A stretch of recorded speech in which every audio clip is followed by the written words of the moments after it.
Innal hamdalillah nahmaduhu wa nasta'inuhu wa nastaghfiruh wa na'udzu billahi min shururi anfusina wa min sayyiati a'malina man yahdihillahu fala mudhillalah wa man yudlil fala hadiyalah ashhadu an la ilaha illallah wahdahu la syarikalah wa ashhadu anna muhammadan abduhu wa rasuluh ya ayyuhalladzina amanu taqullaha haqqa tuqatih ولا تموتن إلا وأنتم مسلمون يا أيها الناس اتقوا ربكم الذي خلقكم من نفس واحدة وخلق منها زوجها وبث منهما رجالا كثيرا ونساء واتقوا الله الذي تساءلون به والأرحام إن الله كان عليكم رقيبا يا أيها الذين آمنوا اتقوا الله وقولوا قولا سديدا يصلح لكم أعمالكم ويغفر لكم ذنوبكم ومن يطع الله ورسوله فقد فاز فوزا عظيما أما بعد. Ma'asyiral muslimin, hadirin dan hadirat jamaah yang semoga dirahmati oleh Allah Subhanahu wa taala. Pertama-tama marilah kita senantiasa memanjatkan puja dan puji syukur kehadirat Allah Tabaraka wa taala atas segala nikmat yang Allah berikan kepada kita, khususnya di kesempatan kali ini dan di kesempatan-kesempatan sebelumnya. Semua adalah anugerah dan nikmat dari Allah yang perlu dan wajib selalu kita mengingat-ingatnya agar kita menjadi di antara hamba-hambanya yang pandai bersyukur. Dan semoga dari rasa syukur kita tersebut Allah berikan keberkahan dalam setiap derap langkah kita, dalam setiap hela nafas kita, semuanya senantiasa diiringi dengan kebaikan, keberkahan dari Allah Jalla Jalaluh. Maka daripada itu semoga Allah Subhanahu wa taala memudahkan kita untuk bermajelis ilmu, mempelajari ayat-ayat Allah, mempelajari hadis-hadis Nabi sallallahu alaihi wasallam, dan senantiasa mengikhlaskan niat dalam setiap peribadatan dan mencontoh dari suri tauladan kita, Nabi kita yang tercinta Muhammad alaihi salatu wassalam. Kita memohon kepada Allah, bertawassul dengan nama-namanya yang husna dan sifat-sifatnya yang ulia. Semoga Allah berkahi majelis ini, Allah berikan ilmu yang bermanfaat, dan Allah lindungi kita dari ilmu yang tidak bermanfaat, dari jiwa yang tidak bisa khusyuk ketika beribadah, dari jiwa yang tidak pernah puas dalam ambisi duniawi, dan dari doa-doa yang tidak diijabah oleh Allah Jalla Jalaluh.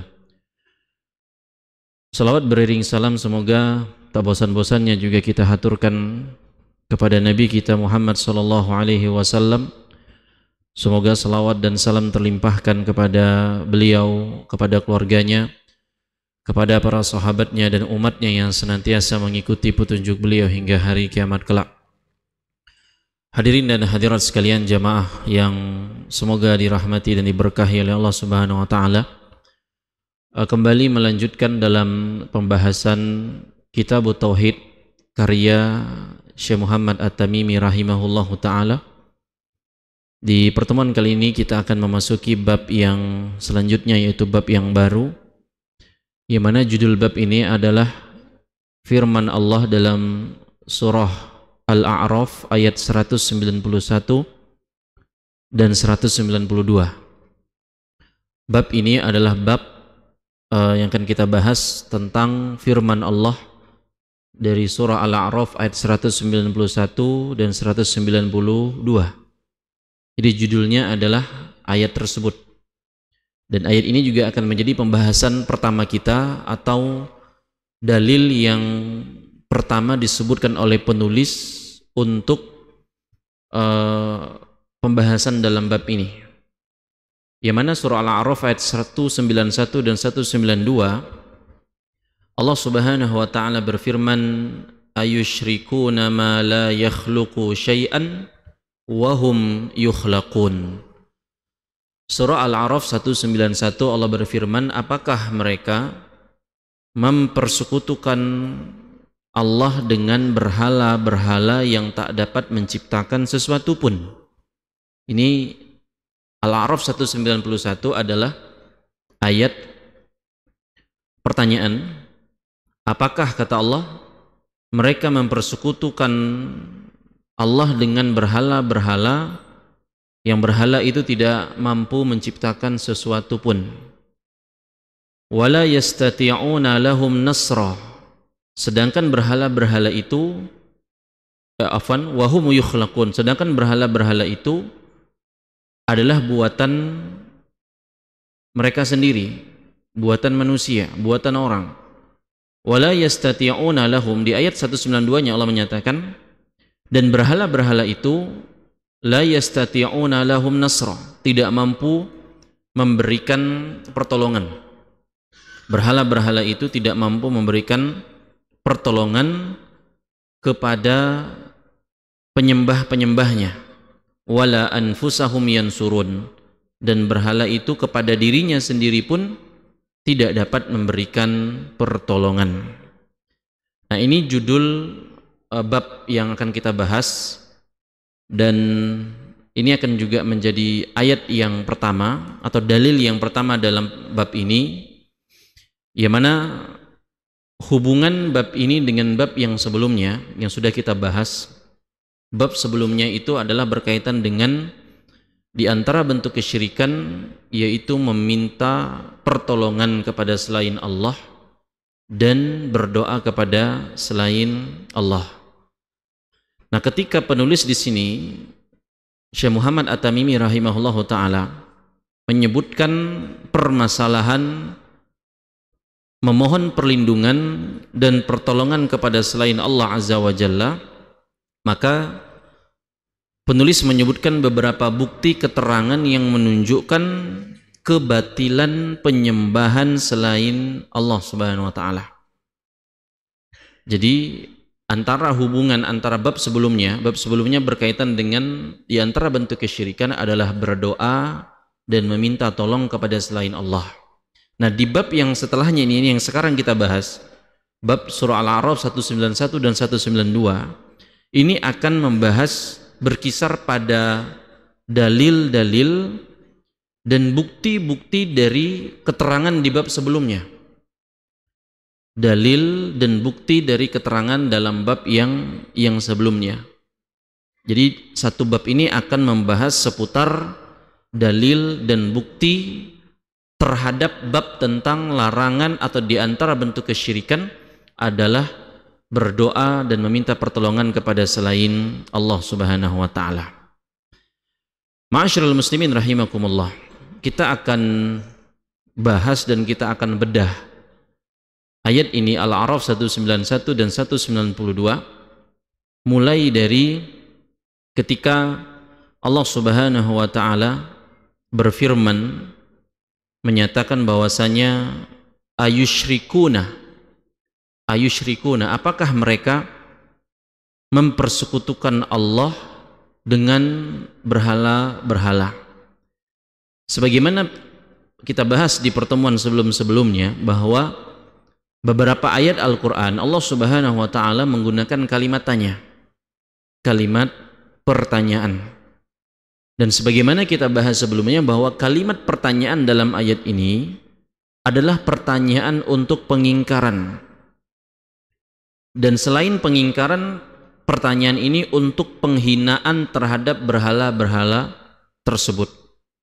Apakah mereka menyekutukan bersamaan dengan Allah Subhanahu wa ta'ala? Jadi ini kalimat tanya, tapi kalimat tanya dalam atau tujuannya untuk mengingkari dan menghinakan berhala-berhala tersebut, sesembahan-sesembahan selain daripada Allah Subhanahu wa ta'ala tersebut. Kemudian lanjutan ayat tersebut ketika Allah menyatakan ma la yakhluqu syai'an, ma yakhluqu, sesembahan yang disembah selain Allah itu tidak mampu dan dapat menciptakan syai'an, apapun. Sesembahan selain Allah itu tidak mampu, tidak memiliki kekuasaan untuk menciptakan sesuatu apapun. Ya. Dan ketika Allah Subhanahu wa taala di bagian ayat ini menggunakan sesuatu apapun itu dengan syai'an. Syai'an ini dalam konteks bahasa Arab dengan isim atau nakirah, isim nakirah yang berada dalam konteks negatif sehingga maknanya atau memiliki faidah atau kandungan makna umum. Jadi syai'an di sini sesuatu apapun itu mencakup apapun saja. Artinya tidak ada satu pun yang bisa diciptakan oleh sesembahan selain Allah itu. Jadi Allah Subhanahu wa taala menyebutkan ma la yakhluqu syai'an. Satu pun tidak ada yang bisa diciptakan oleh berhala atau sesembahan yang disembah selain daripada Allah tersebut. Tidak ada satu pun yang bisa diciptakan oleh sesembahan mereka tadi. Bahkan sekuat apapun sesembahan tadi, sekuat apapun sesembahan tadi, mereka tidak akan pernah bisa menciptakan sesuatu syai'an apapun. Ya, syai'an sesuatu apapun.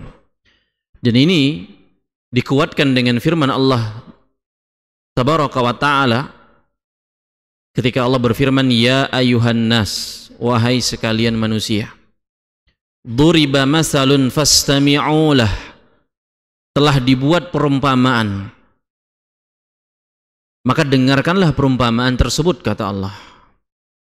Innal ladzina tad'una min dunillah, karena sesungguhnya yang kalian sembah seru selain daripada Allah, la yakhluqu dzubaban, sesembahan itu tidak akan pernah, sekali-kali tidak dapat dan mampu menciptakan walaupun seekor lalat. Tidak dapat menciptakan walaupun seekor lalat, kata Allah. Walawi ijtama'ulah, kata Allah. Walaupun sesembahan selain Allah itu mereka semuanya bersatu, bersekutu untuk menciptakan seekor lalat, maka tidak akan pernah terciptakan. Wa in yaslubuhumuz dzubabu syai'an, dan apabila lalat tersebut yang Allah ciptakan merampas sesuatu dari mereka, kata Allah, la yastanqidhuhu minhu, maka sesembahan tadi itu tidak dapat mampu merebut kembali apa yang diambil oleh lalat atau seekor lalat tadi. Dan Allah tutup ayatnya dengan menyatakan dha'ifat talibu wal matlub, sungguh amat lemah yang menyembah, artinya manusia itu, dan amat lemah pula lah yang disembah berhala-berhala tadi. Dan ayat seperti ini menunjukkan bahwa apa yang mereka sekutukan selain Allah tidak mampu menciptakan syai'an, sesuatu apapun, sekecil apapun, seremeh apapun, walaupun seekor lalat, tidak akan pernah mampu dan bisa.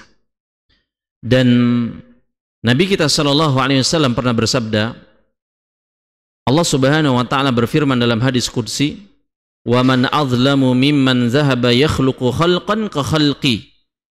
Dan siapakah yang lebih zalim daripada orang-orang yang menciptakan seperti ciptaanku, kata Allah. Yakhluqu khalqan ka khalqi falyakhluqu dzarratan aw liyakhluqu habbatan aw liyakhluqu sya'iratan. Maka kalau siapa yang berani menandingi ciptaan Allah, hendaklah ciptakan saja semut yang kecil, kata Allah. Ciptakan saja sebutir biji, sebutir beras, sebutir gandum. Kalau memang mereka mampu menciptakan sebagaimana apa yang Allah ciptakan dari ciptaan-ciptaan tadi, seekor semut, sebutir biji, sebutir beras, sebutir gandum, siapa yang bisa ciptakan? Enggak ada. Siapa yang bisa tumbuhkan kalau bukan Allah Tabaraka wa Ta'ala? Maka dari sinilah menunjukkan bahwasanya semua yang disembah selain daripada Allah itu tidak ada yang dapat menciptakan sesuatu apapun. Tidak ada yang dapat menciptakan sesuatu apapun. Sebagaimana tidak dipungkiri bahwasanya di antara manusia ada yang menyembah Nabi Isa alaihissalam. Ada yang menyembah orang yang sudah meninggal, yang dianggap soleh atau wali di antara wali-wali Allah. Ada yang menyembah malaikat, ada yang menyembah pohon, bebatuan, matahari, rembulan, bintang-bintang dan yang lainnya. Tapi dari contoh-contoh tadi yang kita sebutkan, satu pun tidak ada yang dapat menciptakan. Satu pun tidak ada yang dapat menciptakan. Bahkan jemaah rahimakumullah, apabila yang kita sebutkan tadi itu bersatu padu, saling bahu-membahu, dari yang menyembah Nabi Isa, para orang-orang soleh, malaikat, bebatuan, pepohonan, matahari, rembulan, bintang-bintang bersatu padu, saling bahu-membahu agar bisa menciptakan seekor lalat. Seekor lalat. Bisakah? Maka jawabannya tidak akan pernah bisa. Tidak akan pernah bisa dan tidak akan pernah mampu selama-lamanya. Karena ini Allah yang menyatakan. Sehingga sesembahan selain Allah itu tidak bisa menciptakan. Maka dari sinilah ketidakpantasan untuk disembah itu ada pada sesembahan tadi. Karena yang berhak disembah hanya Allah tabaraka wa ta'ala semata. Nah, ma'asyiral muslimin rahimani wa rahimakumullah, di sini kembali menekankan bahwa keistimewaan Allah jalla wa ala, kemahabesarannya, dan ketika dia berfirman dalam ayat-ayat Al-Qur'annya menyatakan ma la yakhluqu syai'an, sesembahan itu tidak mampu menciptakan sesuatu apapun. Ingat, apapun. Ya. Dan secanggih-canggihnya teknologi manusia pada hari ini jemaah, dan di masa depan yang akan datang, manusia, makhluk Allah tidak akan pernah mampu menciptakan walaupun debu. Manusia buat debu pun nggak bisa. Semuanya pandangan orang ahli sains atau dalam dunia yang dikatakan bahwa ilmuwan dan seterusnya, mereka tidak akan pernah mampu melawan kudratullah, melawan kemampuan dan kebesaran Allah Subhanahu wa taala sekecil apapun.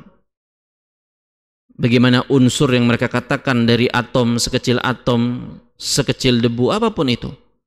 Dan itulah sesembahan selain Allah. Mereka tidak memiliki kekuatan yang sebagaimana Allah miliki tersebut. Tidak memiliki kuasa. Dan Allah sudah kasih contoh dengan seekor lalat tadi. Artinya segala sesembahan selain Allah, kalau mereka mampu menciptakan seekor lalat, maka ciptakan. Nyatanya nggak mampu. Nyatanya tidak mampu. Nah, makanya ketika Allah Subhanahu wa taala lanjutkan ayatnya bahwasanya apa yang disembah selain Allah itu, mereka tidak bisa menciptakan sesuatu apapun, syai'an, wa hum yukhlaqun, kata Allah. Ini bagusnya rangkaian ayat ini. Allah katakan mereka sesembahan selain Allah itu sejatinya mereka itu diciptakan. Kita ini diciptakan, kita ini dibuat oleh Allah Subhanahu wa taala. Dan wahum yukhlaqun, kata Allah. Sedangkan berhala-berhala itu sendiri, ya mereka yang buat juga mereka yang sembah. Mereka yang buat juga mereka yang sembah. Menunjukkan bahwa sesembahan itu diciptakan. Artinya sesembahan itu dahulunya merupakan sesuatu yang tidak ada. Sesembahan selain Allah itu dahulunya nggak ada. Dahulunya nggak ada, nggak dibuat, nggak diciptakan.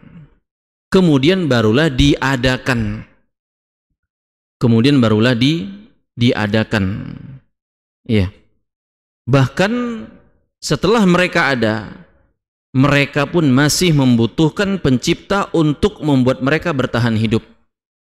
Yang sesuatu yang sifatnya seperti itu jelas tidak pantas untuk disembah. Sebagaimana kita dahulu, kita ini nggak ada dulunya. Kemudian diadakan sama Allah Subhanahu wa taala. Lahirlah namanya si Fulan, si Abdullah, si Umar, si Ali. Dulu nggak ada kita.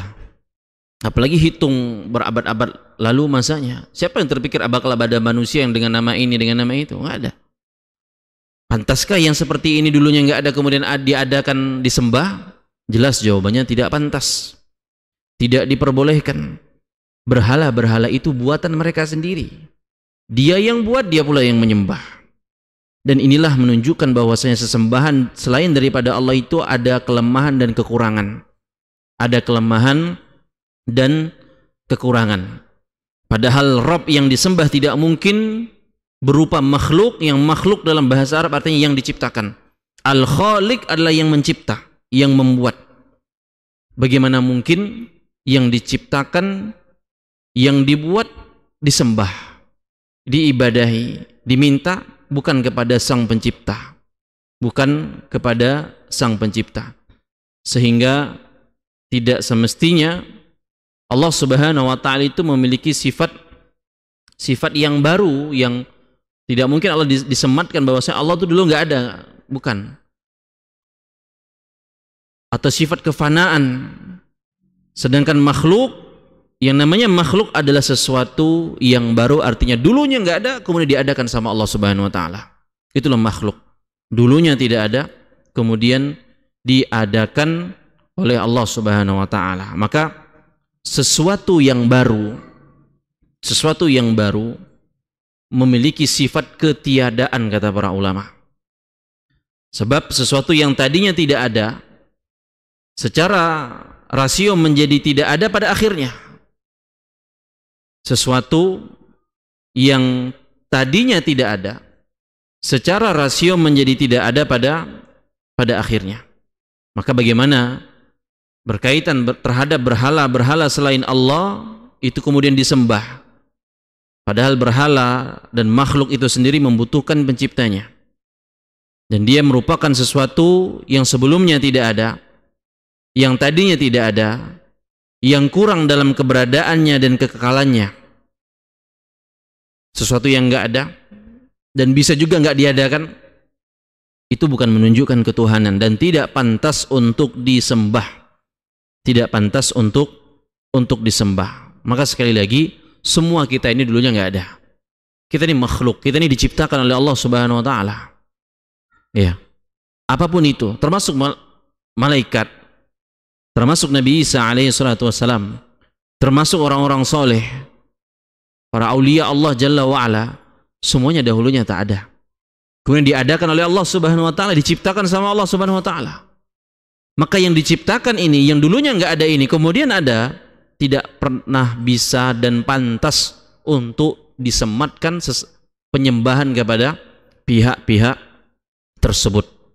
Maka sekali lagi, sesuatu yang tidak akan pernah setara dengan pencipta, Sang Pencipta, ya, yang ini pun apabila diterapkan ke dalam hukum manusia, ketika manusia itu membuat suatu benda yang sebelumnya nggak ada, menemukan sesuatu yang sebelumnya tidak ditemukan, dan itu banyak dan diabadikan oleh manusia, penemu ini, penemu itu, gitu ya. Dan kadang penemuan itu pun ketika dikembangkan lagi tidak sebagaimana awal pertama kali ditemukan, tidak membutuhkan lagi dengan penemu awalnya. Ya karena bisa jadi di antaranya penemu awalnya sudah nggak ada, sudah wafat, sudah meninggal dunia, zamannya udah jauh. Ya, dari segala fasilitas yang kita rasakan di zaman sekarang ini, awalnya kan dahulu nggak ada, ditemukan oleh manusia, dibuat, terus dikembangkan. Dan ketika pengembangan tersebut pun nggak membutuhkan kepada Sang Pencipta di awalnya tadi. Itu menunjukkan kelemahannya makhluk, kelemahannya pihak-pihak yang diciptakan. Ini menunjukkan kita ini semua lemah. Beda dengan Allah Jalla wa'ala yang Al-Aziz, yang Al-Qawi, yang Maha Perkasa, yang Maha Kuat, menciptakan sekian banyak dinamika alam semesta ini. Ini menunjukkan Allahu Akbar, Allah Maha Besar, dan menunjukkan kita lemah. Maka yang lemah ini tidak pantas untuk disembah, malah membuat sesuatu untuk disembah. Melihat betapa buruknya dari perbuatan tersebut. Maka daripada itulah perbuatan kesyirikan adalah seburuk-buruk dan sezolim-zolim dosa. Lihat kedudukannya tadi. Membuat sesuatu yang disembah sendiri, bukan kepada Sang Pencipta alam semesta ini. Kemudian ketika Allah melanjutkan ayatnya, wala yastati'una, mereka tidak mampu. Ya, mereka tidak mampu. Berhala-berhala itu tidak memiliki kemampuan. Wala yastati'una lahum nasrah, mereka tidak memiliki kemampuan untuk menolong para penyembahnya. Mereka tidak menolong karena memang pada dasarnya tidak memiliki kemampuan, tidak mampu untuk memberikan pertolongan. Meskipun seandainya mereka ingin menolong, seandainya mereka mampu atau ingin menolong, mereka nggak memiliki kemampuan. Ya, meskipun mereka diserang oleh pihak lain, berhala-berhala tersebut, mereka tidak memiliki kemampuan. Kalaupun ingin menolong, juga nggak mampu nolong. Kalaupun ingin menolong, nggak mampu menolong. Gitu loh. Sebagaimana kaum muslimin pada hari ini melihat saudara-saudari di Palestina dibombardir, diserang oleh orang-orang Yahudi qatalahumullah. Ingin nolong, ingin bantu, tapi nggak mampu. Ingin memberikan pertolongan, tapi tidak memiliki kemampuan. La yastati'una lahum nasra. Berhala-berhala itu, kata Allah, tidak mampu menolong para penyembahnya. Berhala-berhala itu tidak memiliki kemampuan menolong para penyembah-penyembahnya. Nah, di sini ma'asyiral muslimin rahimakumullah, menjadi kembali penegasan yang Allah tabaraka wa ta'ala tekankan kepada kita bahwa beginilah kondisi pihak-pihak yang menyembah kepada selain Allah subhanahu wa ta'ala. Mereka tidak memiliki kemampuan memberikan pertolongan, dan bukan hanya sekedar tidak menolong, karena kalau tidak menolong itu emang gak mau nolong gitu loh bahasanya, emang gak peduli. Lain antara orang yang ada kemauan mau menolong, ada empati mau menolong, tapi nggak mampu. Nah, dijelaskan dalam ayat ini bahwasanya meskipun seandainya mereka ingin menolong, mereka tetap tidak akan mampu melakukan pertolongan tersebut. Ya ibaratnya jemaah, kita punya anak kecil, masih balita, masih SD gitu ya. Mungkin dia ngelihat kita lagi kerja berat, ngangkut barang-barang yang berat misalnya. Ya. Dan kita tahu bahwa anak itu nggak mampu untuk mengangkat barang-barang berat atau yang sangat berat tadi. Ya ibarat kalau beratnya sekelas galon full penuh aja, yang mungkin 19 liter kurang lebih banyaknya, ya anak kecil nggak akan mampu. Apalagi kalau dispensernya nggak galon bawah, galon atas gitu ya, makin nggak mampu dia. Nggak akan mampu. Dan kita pun tahu kalau tuh anak kesian dia tahu mau nolongin kita cuman sekedar ngangkatin galon, ya. Tapi kita tahu bahwa dia cuman ingin nolong, tapi dia nggak mampu nolongin kita. Dia ingin nolong, tapi dia nggak mampu. Itu gambaran bagaimana kalau berkaitan terhadap sesembahan selain Allah, mereka tidak akan pernah mampu memberikan pertolongan. Kalaupun mampu dan ingin nolong juga nggak bisa, gitu loh. Juga tidak akan pernah bisa. Mereka benar-benar tidak memiliki kekuatan dan kemampuan baik dalam memberikan manfaat, dalam menghilangkan mudarat bahaya. Ya, di sini Allah benar-betul menekankan wala yastati'una lahum nasra. Mereka benar-benar lemah dan tidak mampu melakukan apa-apa, apalagi membantu orang yang menyembahnya. Maka ayat ini, bagian ini mengingatkan kita bahwasanya Allah yang maha kuasa, yang mampu memberikan pertolongan dari segala kondisi dan keadaan. Allah yang mutlak dalam kekuatan, sementara sesembahan selain daripada Allah Jalla Jalaluh hanyalah makhluk yang lemah, makhluk yang tak berdaya, makhluk yang dulunya tidak ada kemudian diadakan. Dan ini menunjukkan kelemahan kita sebagai hamba dan yang diciptakan. Kemudian, ma'asyiral muslimin rahimani wa rahimakumullah, ketika Allah Subhanahu wa taala melanjutkan ayatnya, wala anfusahum yansurun, wala anfusahum yansurun, kepada dirinya sendiri pun sesembahan-sesembahan itu tidak dapat memberi pertolongan. Makin ditekankan sama Allah nih, diri mereka sendiri itu, berhala itu gak mampu memberikan pertolongan kepada dirinya sendiri.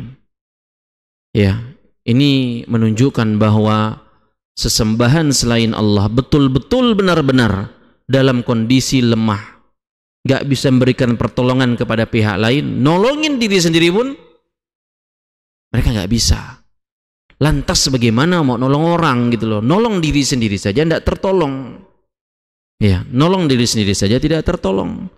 Maka siapapun dari makhluk Allah yang dijadikan sesembahan, siapapun dia statusnya, posisinya, mereka itu pada dasarnya juga nggak bisa nolong diri mereka sendiri, nggak bisa nolong diri mereka sendiri. Bahkan Nabi Muhammad SAW pun tak kalah berperang, beliau terluka, gigi beliau sampai copot gara-gara serangan kaum kafir Quraisy tersebut. Beliau tidak bisa menolong diri beliau sendiri ketika sudah diserang, ketika sudah dipukul, ketika sujud depan Ka'bah, kemudian kafir Quraisy meletakkan isian perut onta, segala usus, empedu yang bau itu di pundaknya Nabi SAW ketika sujud di depan Ka'bah, sholat. Kalau sekiranya Nabi SAW sebagai manusia yang dipilih oleh Allah Jalla wa'ala mampu di saat tekanan di kota Mekah itu sangat luar biasa, maka akan ada perlawanan, akan ada penolakan. Nyatanya pun yang membersihkan jeroan isi perut onta itu diberi pundak Nabi adalah putrinya Fatimah radhiyallahu taala anha. Dan begitu pula dalam perang Uhud yang ketika Nabi terdesak, beliau terluka, berdarah beliau. Nabi Muhammad SAW berdarah. Dan di kondisi yang terdesak hingga terpukul mundur kaum muslimin pada waktu itu. Dan begitu pula Nabi Isa alaihi salatu wassalam, yang disembah sebagian pihak, yang dianggap satu dari tiga. Nabi Isa sendiri pun di momen-momen orang-orang Yahudi ingin menyalib beliau alaihi salatu wassalam,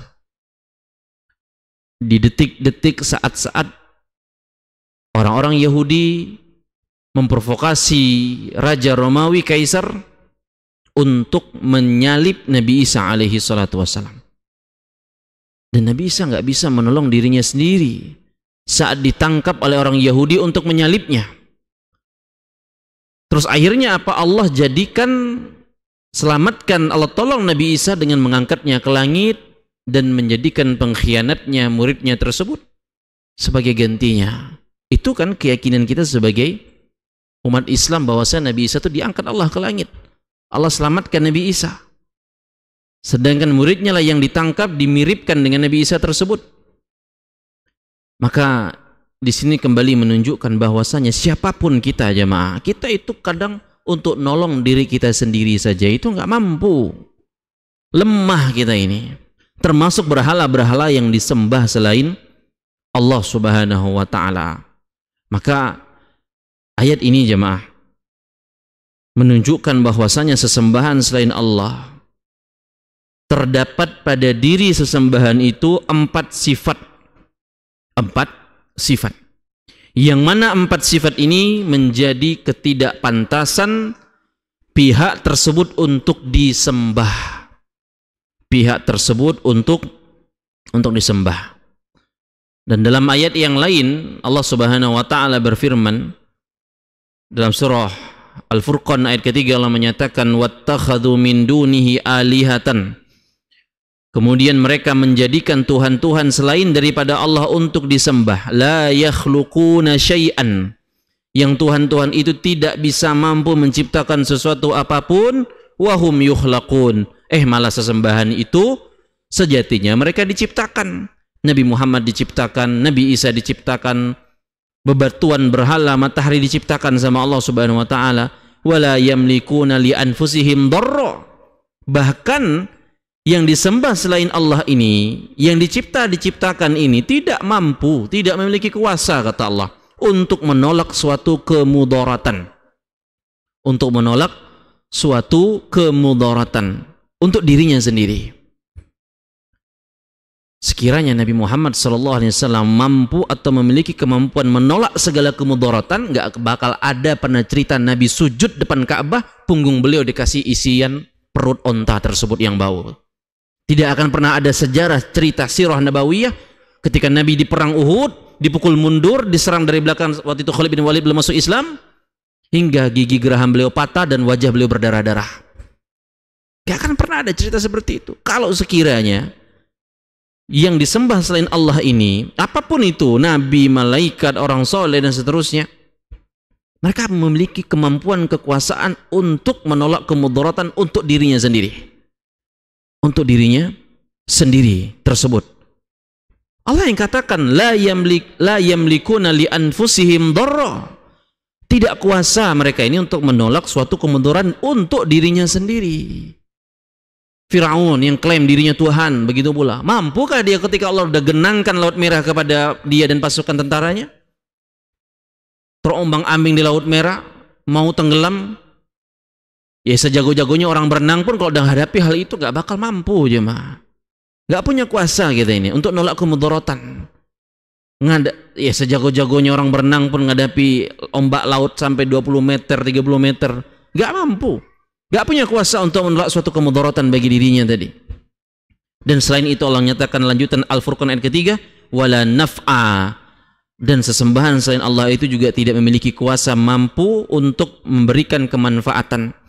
Wala yamlikuna mauta, dan juga tidak kuasa untuk mematikan. Lihat Firaun berapa kali ngancam-ngancam Nabi Musa untuk dimatikan. Gak mati-mati juga, dia dulu yang mati.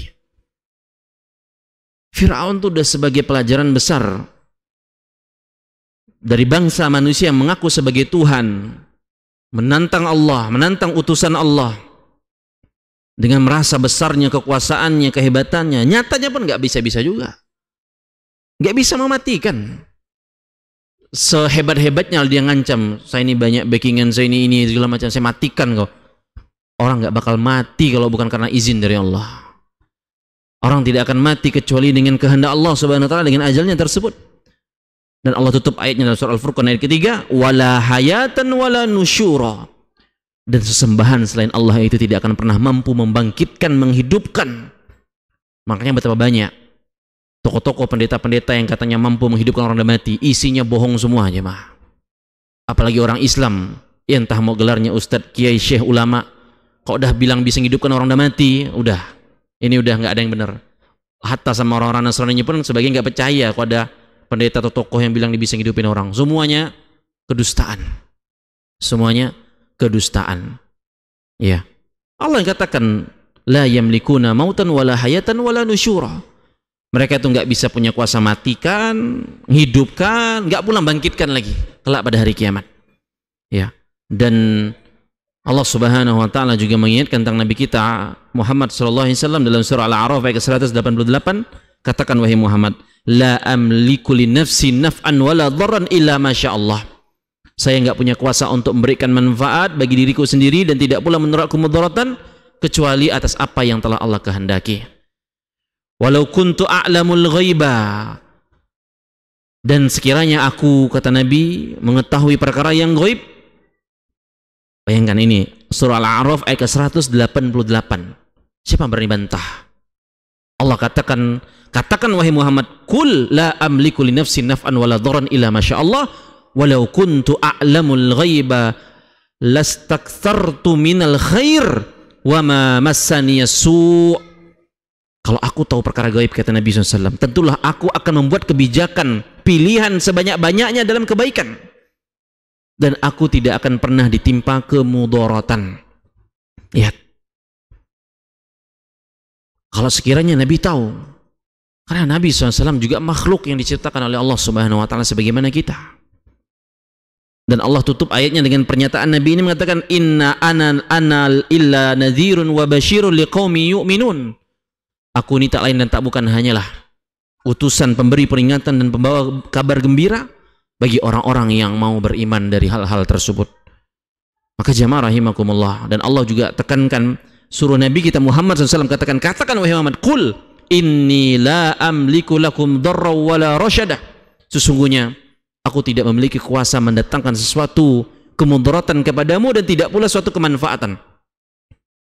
Dan katakan wahai Muhammad, sesungguhnya aku sekali-kali tidak seorang pun dapat melindungiku dari azab Allah. Dan sekali-kali aku tidak akan memperoleh tempat berlindung kecuali berlindung kepada Allah Subhanahu wa taala. Semua kita begini sebagai makhluk yang diciptakan. Maka makhluk-makhluk ini tidak pantas untuk disembah. Ketika untuk menolong dirinya sendiri pun itu menunggu pertolongan dan izin dari Allah Subhanahu wa taala. Pertolongan Allah itu jamaah tidak pandang siapa dia. Ketika Allah tahu hamba ini tidak beriman kepada Allah, membangkang kepada Allah, kalau Allah mau tolong, Allah tolong. Karena kita tahu betapa banyak orang-orang yang tak beriman kepada Allah, Allah tolong, Allah tolong. Kemarin kita tahu berita yang menghebohkan sebuah penerbangan yang belum lama terbang terus jatuh. Yang selamat berapa orang? Berapa? 1 orang. Terlepas benar enggak itu orang selamat, beneran apa enggak? Lah, ngelihat kecelakaan kayak gitu mengerikannya itu pesawat. Apalagi ditanya, oh itu mungkin muslim Ustadz. Ya mayoritas orang negara sana enggak muslim. Mereka dengan keyakinan mereka tadi menganggap sapi sebagai dewa di antara dewa mereka. Ketika Allah mau selamatkan, selamat orang itu jamaah. Selamat. Selamat. Dan yang mau berusaha selamat pun nyatanya banyak yang enggak selamat-selamat juga. Ketika Allah tak izinkan memberikan keselamatan tersebut. Maka pada ayat ini sekali lagi Allah Subhanahu wa taala memberikan pesan kepada kita bahwa yang disembah selain Allah, apapun itu bentuknya, mereka itu jadi yang tidak layak, tidak pantas untuk dijadikan sesembahan dilihat dari 4 sifat ini. Sifat yang pertama tadi apa? Dia tidak mampu menciptakan sesuatu apapun, sekecil apapun, sepele apapun. Dia tidak mampu menciptakan sesuatu apapun, sekecil apapun, sepele apapun. Ya. Ketika sifat satu ini saja tidak mampu dia, maka selesai urusannya. Nggak layak untuk disembah, nggak layak untuk dimintai perlindungan, nggak layak untuk diibadahi dan seterusnya. Sifat yang kedua yang Allah sebutkan dalam ayat ini, ketika sesuatu yang disembah ini sejatinya mereka itu adalah yang diciptakan juga, bukan mampu mengadakan sendiri gitu. Atau mereka tidak membutuhkan yang lain. Atau mereka itu sesuatu yang dulunya nggak ada kemudian ada. Siapa yang berani klaim yang dulunya dia nggak ada? Hatta bumi, matahari, bulan dulunya nggak ada, diadakan sama Allah. Dan Allah sebutkan dalam Al-Quran, dalam penciptaan langit dan bumi ini dalam masa 7 hari. Allah ciptakan, Allah yang buat. Dan itu pun sedikit banyaknya didukung oleh teori-teori sains. Bagaimana alam semesta ini terbentuk, berkembang dan seterusnya. Maka nggak ada yang layak disembah. Alam semesta, bintang, bulan dan seterusnya. Segala hal yang diciptakan yang sebelumnya tidak ada dan dia membutuhkan kepada yang lain, permulaannya dan akhirannya begitu pula, maka ini nggak pantas untuk disembah. Ini sifat yang kedua. Segala sesuatu yang sebelumnya nggak ada kemudian diadakan, tidak akan pernah pantas untuk dijadikan sesembahan. Kemudian yang ketiga, dalam ayat ini Allah Subhanahu wa taala sebutkan sifat yang nggak layak untuk disembah adalah mereka yang tidak mampu menolong orang-orang lain, menolong pihak lain, menolong orang yang menyeru mereka. Ya. Dan di sini menjadi 3 kali lipat dari sifat-sifat pihak-pihak yang tidak pantas disembah. Kita ini nggak bisa nolong semua orang ya mah. Nabi kita Muhammad SAW itu adalah manusia yang paling sayang kepada umatnya, pengikutnya. Tapi nyatanya apakah Nabi bisa nolong seluruh umatnya? Nggak bisa. Apalagi umatnya yang ngada-ngada. umatnya yang suka ngotak-ngatik agama, umatnya yang jauh dari petunjuk beliau sallallahu alaihi wasallam. Nabi kayak bisa tolong. Apa buktinya? Apa dalilnya? Ketika kelak di padang mahsyar Nabi menunggu umatnya di telaga beliau untuk minum di telaga tersebut, dan umatnya berbondong-bondong datang ke sana, rupanya sebagian besar umat ini ditolak untuk nggak boleh minum di telaga beliau sallallahu alaihi wasallam tersebut. Walaupun awalnya beliau bilang, ummati ummati, itu umat saya, kenapa dihalang-halangi? Engkau wahai Muhammad, kata para malaikat, nggak tahu apa yang mereka perbuat setelah sepeninggalan engkau. Selesai diam Nabi SAW. Yang menunjukkan Nabi kita pun tidak akan mampu memberikan pertolongan kepada umat yang dia sayangi ketika pertolongan itu emang nggak bisa ditolong. Kalau kayak gini, maka nggak pantas disembah. Itu sifat yang ketiga. Dan sifat yang keempat disebutkan dalam ayat ini, bahwasanya berhala-berhala, sesembahan selain Allah itu tidak akan pernah mampu nolong dirinya sendiri. Jangankan nolong orang lain. Kalau orang lain tuh nggak ada kesan mau ditolong gitu loh. Kadang kan begitu. Orang tuh mau kita tolong, emang nggak memberikan alamat mau ditolong, capek juga kita nolonginnya gitu loh. Nah, yang mau nolong ini kadang nolong diri sendiri pun nggak mampu. Ini sifat yang keempat, menunjukkan bahwa pihak-pihak seperti ini tak pantas untuk disembah. Kalau kita tahu bahwa menolong diri kita sendiri saja ini banyak kurangnya, banyak susahnya, jungkir balik juga nolong diri sendiri ini, maka jangan pernah merasa jadi pihak yang berhak disembah, yang berhak diandalkan, yang berhak diibadahi. Karena sejatinya diri ini sendiri pun masih banyak butuh pertolongan dari pihak-pihak yang lainnya. Kita butuh pihak-pihak yang lain itu bantu kita, nolong kita. Maka ini 4 sifat yang Allah sebutkan dalam surah Al-A'raf ayat ke-191 sampai 192, menekankan tentang sifat-sifat yang tidak berhak disembah dan menunjukkan poin utama bahwasanya yang berhak disembah satu-satunya adalah Allah Subhanahu wa taala semata. Ini yang bisa disampaikan, kurang lebihnya mohon maaf, dan insyaallah taala di pertemuan selanjutnya kita akan bahas kepada dalil yang selanjutnya di bab ini, yaitu surah Fatir ayat 13 dan 14. Semoga mudahkan dan kita cukupkan. Subhanakallahumma bihamdika, asyhadu an la ilaha illa anta, astaghfiruka wa atubu ilaik. Wassalamualaikum warahmatullahi wabarakatuh.